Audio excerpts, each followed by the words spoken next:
Haleluya, haleluya. Yesu Kristo ashimwe cyane. Ndabashuje bene data. Abo tubana mu mwanya wa niba turi buri gitondo aho uri hose, aho uherereye hose. Nshuti yanjye, bakristo b'itorero Elayono Mountain Church mu Rwanda, Yesu Kristo ashimwe. Duhereje Imana icyubahiro, izinze ijoro ikazingura amanywa. Duhereje Imana icyubahiro, intwari ku rugamba. Imana ishimwe cyane ko yaturinze muri iyi minsi yose dutambutsemo, kandi Imana ishimwe ko ikigambirira kutugirira neza. Imana ihabwa icyubahiro. Muri iki gitondo ndabasuje bene data, dushimye Imana, intwari ku rugamba, uburyo ibizingazinze aya majuru yose dutambutsemo, ikagenda izingura amanywa, ikagenda yongera ikaduha umugisha. Imana ishimwe. Nifatanyije n'abari mu mashimwe guhereza Imana icyubahiro. Wowe urwaye nuhumure, nukomere. Imana iracyakora imirimo n'ibitangaza, iracyakiza. Wizere imbaraga z'Imana. Nawe rero wagize ikibazo, wabuze umuntu, wapfushije uwawe, Imana igukomeze, Imana ikomore icyo gikomere, Imana ikwegere. Imana ishimwe. Muri iki gitondo muri kumwe na Bishop Leonire, umushumba w'itorero Elayono Mountain Church mu Rwanda.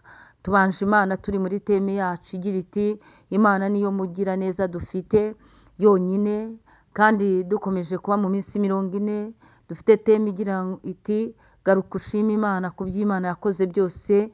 Warebesheje amaso yawe ineza yose wabonye Imana inyuza ku buzima bwawe, ukabona ukuntu Imana yagutabaye, yagukijije, yakurwaniriye. Ugaruka ushime Imana, utegura ituro ry'ishimwe mwe rifatika, uhigura imihigo yose wahize imbere y'Imana.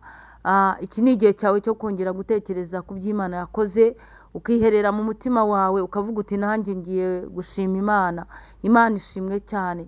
Rero nyemerera muri iki gitondo twongere dusome ijambo ry'Imana. Intumwa Pawulo yandikiye itorero ry'Abafilipi, ibice 4. Turasoma umurongo wa 5, ariko nyemerera duhere kuri uyu murongo wa 4. Mujye mwishima mu mwami wacu iminsi yose, yewe nongeye kubivuga nti mwishime.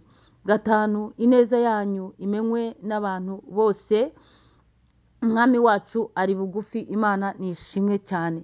Pawulo ahuguye abakristo bo mu itorero ry'Abafilipi, arababwiye ati mwishime mu mwami wacu iminsi yose.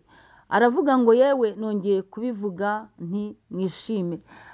Ikintu kimwe Satani akoreramo ni ukwiganyira kw'abakristo. Iyo wiganyira ntunezererwe Imana, iyo wiganyira ukicarana amaganya, ukicarana agahinda, Satani biramworohera kukwinjirira, yarangiza akakugeza mu gikombe cyitwa shidikanyamana. Kubera ko wuzuye amaganya, wuzuye kwiganyira, wuzuye agahinda, ahita gukurura akakujyana mu gikombe shidikanyamana.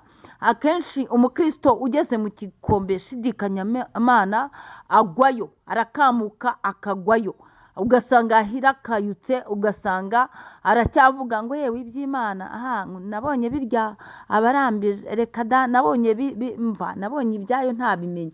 Icyo gihe rero utangiye kuvuga ngo iby'Imana ntiwabimenya, uba watangiye kwinjira mu gikombe shidikanyamana. Icyo gikombe kiguyemo abakristo benshi, icyo gikombe kirangisha abantu benshi, icyo gikombe kiba mu mutima w'abantu badafata ngo bakurure Imana, bumve ko Imana nikora igitangaza izamukorera igitangaza gifatika. Rero niyo mpamvu Pawulo aravuze ngo mwishimire mu mwami wacu Yesu Kristo. Wishime nubwo bitaragenda neza, ariko ni wishimire ko Imana igukunda. Nubwo hari ibyo ugitegereje, ishimire ko Imana ikuzi izina.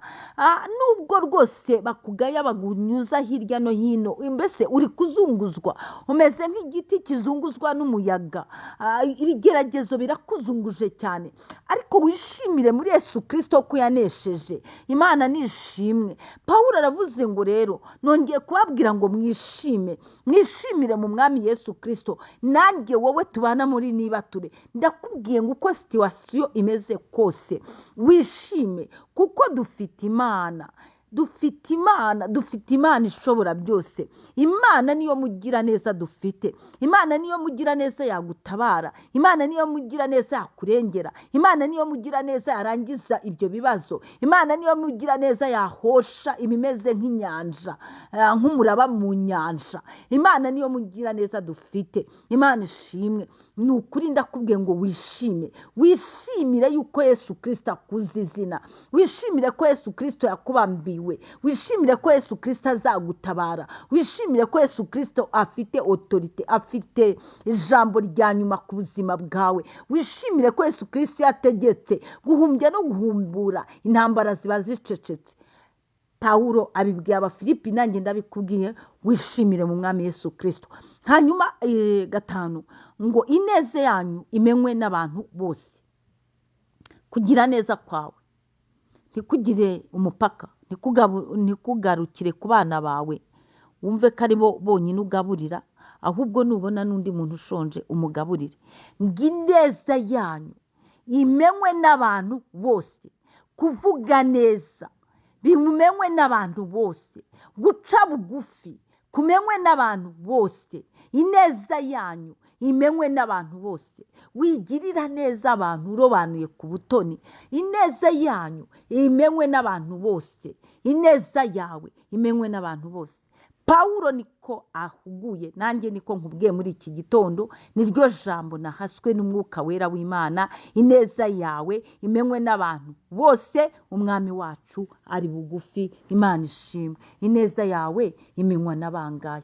Ineza yawe igarukira he? Utangire ubyibaze. Ineza yanyu imenywe n'abantu bose. Umwami wacu Yesu Kristo ari bugufi, kandi imirimo myiza burya izagenda iherekeje buri muntu wese. Imirimo ye izamuherekeza. Ese ubona uvuga neza? Ese ubona ugirira abantu bose neza? Ese nturobanura ku butoni? Ese ubona imbuto zawe abantu benshi bifuza kuzisoromaho? Ngo ineza yanyu imenywe n'abantu bose. Umwami wacu Yesu Kristo ari bugufi. Imana iguha umugisha. Uzagire weekend nziza. Imana izabane namwe. Uzagendane n'Imana mu rugendo uzakora. Mu bukwe uzabona Imana. Wowe uzakora ubukwe, wowe uzakoresha ubukwe, Imana izagusetsa, izakunezeze. Kandi namwe aho muri hose mufite izindi gahunda, muzaba muri mu kazi, ukuboko kwera kw'Imana ishobora byose kuzakomeze kubane namwe. Shalom, shalom.